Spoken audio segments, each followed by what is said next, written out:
Okay, so you saw a transmission got put in, and now we're kind of moving forward. I started bolting some stuff up on the engine, getting it ready. Tried putting the headers on. The header flanges are hitting on the ARP head bolts, and I kind of thought that because these are a D port, I think they're called, exhaust port, and the headers are, where the gasket's at. Yeah. So Edelbrock gives you a kit, and these are circles. Those are D's. And where's the other gaskets? Anyway, the other ones, the headers themselves are squares. Where the gaskets at? Anyway, so I thought maybe those just weren't the right headers. He took them, and he got some advice from somebody saying we need to grind the flanges down to clear the bolt heads. So he's gonna bring them back to me. I'm gonna grind the piss out of them, see if I can get them to fit. So that's number one. He picked up the drive shaft at the same time. So I had measurements or whatever. And now they gave him like a dummy yoke. He's gonna bring that back too. And we're gonna put the dummy yoke in there and take a yoke measurement to make sure we're using the right one. And that's happening today.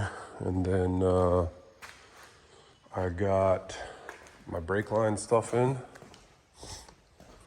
So nothing crazy, just a roll of stainless brake line and a new distribution block or proportional block or whatever, distributor block. Yeah, it's taped up. That's sweet. It's probably been returned. That's the wrong shit in the box. So gonna get that put in today, and then I can put the rest of the accessories on the front. Get the brakes bled. Can't really put the distributor in yet because I want to prime the engine before put the distributor in. But I gotta get a couple plugs. There's plenty of ports on this intake manifold, so these two are gonna be filled. There's a temp sensor for the fans, and there's a temp sensor for the gauge. Hell, I might need another one. I think the Holly needs its own temp sensor too, if I'm not mistaken. Yeah. So, gotta put another temp sensor in. I'll probably put that in the head. And then still got a O2 sensor. I was gonna do that with the headers. And then I thought he was gonna give me new headers, and now he's gonna bring those back. So I gotta see if those headers can fit. And then if I can get them to fit, then I'll weld a bung in that. I can't really get the steering shaft. It's just sitting in there now. I don't have it bolted in, but I want it out of the way to clear the header. And get the header in, then I can put the steering shaft back in. So not too much on this. I don't know how long the drive shaft's gonna take, but, and there is a couple of obstacles we need to deal with on the 700R4, like the lockup switch. I don't know anything about that. I gotta look it up. And then we gotta get a speed sensor adapter. So gotta deal with that. And then I think there's a bracket we gotta buy to get the TV cable to work with the Holly on this intake manifold. I just know TV cable is very important. If you don't have that adjusted right, you'll burn the transmission up. So, yeah. And then yesterday, Dad and I went to the powder coat shop, picked up the frame for the 68, had it done satin black. I think they did a real good job on it. So, you know, it lasted 50 some years in just paint. So now it's a solid powder coat on there. This should last forever. Did a real good job on it. All the little components and pieces. You know, took the time and masked everything off like they were supposed to. And then, like even inside of here, if it's even gonna show, can you see down there the dead space in between the bearing races? So they masked off the machined edge where the race goes in. They masked that off and powder coated the dead space in between, which is, dude, killer. So did a good job. Now I gotta fill up a shopping cart, probably a Zip Corvette, and well, not that, that's a K number for the Camaro. I gotta fill up a shopping cart at Zip Corvette and get all this stuff ordered and start assembly on this, get the chassis back together and rolling. So that should be pretty fun and probably hella easy to do like this. I've never done one this far, so I'm pretty excited about it. It's like the shit you see on magazines, TV shows. I get to do that right now. It's pretty cool. So we got that. What else? This is in here for some stuff. I did get my plastic gauge in yesterday. So I'm pretty sure everything on this LS1 is gonna spec out fine. But it's just gonna be like a cover my ass. I'm gonna spec everything out, make sure everything was within specifications. So when it goes off to yonder world, wherever it's going, and a tuner blows it up, or the car owner blows it up, or his baby mama blows it up, or whatever it's going to be, if it blows up. We are not expecting it to blow up, but just saying. The if. I'm covered. So, what else? I mean, it's just a bunch of little stuff, right? I did go the other day and I traded some old Corvette parts for this dumpster fire. Y'all care about this, right?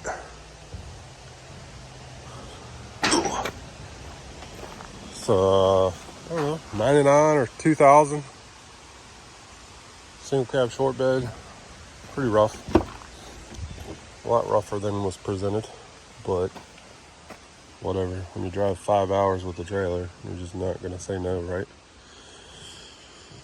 But plan for this little shop truck. When I diesel swap my dually, I'll have a perfectly good 6-liter and 4L80 that will need a home. So I've had those parts on the shelf for like 2 years. Haven't been able to sell them, and this guy wanted to trade me for them. Well, I presented it to him. He didn't, he wouldn't seek me out. I presented, and he said yeah. So when I pull this Driveline out of here, I'll just dump it right in there. I know there's some shit you're gonna have to do for the 4L80, like need a different cross member, but basically I got everything. Some of the body panels are jacked up. I haven't made up my mind yet. I've kind of been looking around. That's a GMC also. I want the Chevy. I have that HD hood and grill and shit that I took off that Duramax part truck. I want the Chevy front end. I don't want the GMC. So went back on Marketplace. I was looking up Silverado fenders, and dude, I can like every single piece of that truck scattered throughout the Marketplace within a 200-mile radius, but I could replace everything on that truck in white. Yeah, I noticed I kind of like white cars. I could replace everything in white. The bed, the tailgate, the cab. I can get a whole cab. Just swap the interior out, put a new cab on there. Fenders, hood, everything. I can get the doors, every body panel in white for like less than $2,000. You know, it's gonna be way cheaper than a paint job. I guess it would just all depend on like how much they match. You know, people taking care of their shit differently. I don't know. Not that I got $2,000 right now to even mess with it, but it's just an idea. But for now, that thing's sitting on the side of the shop, and you know, I got to get some of this stuff out of the way, and then I can get to a point where I can rebuild this Duramax. I got an LB7 out of a donor truck. I really don't remember if I showed you guys this or not, but got like 200-some thousand miles on it. The truck ran, just the truck, the frame and body rusted away from the motor. So it got parked, and then I got it. It needs a lot. You know, rust got into all this stuff, and I got it out, and now would be like the best time to do it. It just costs money. But I'm thinking about knocking it apart, doing a refresh on the engine, and you know, rebuild kit. Like if I do it without pistons, like $1,100 to $1,300. I get pistons, like $1,800. If I don't need machine work, you know. You look at the outside, and it looks like this thing was pulled out of the bottom of a lake, but inside the timing cover here, dude, that bitch looks squeaky clean, brand new.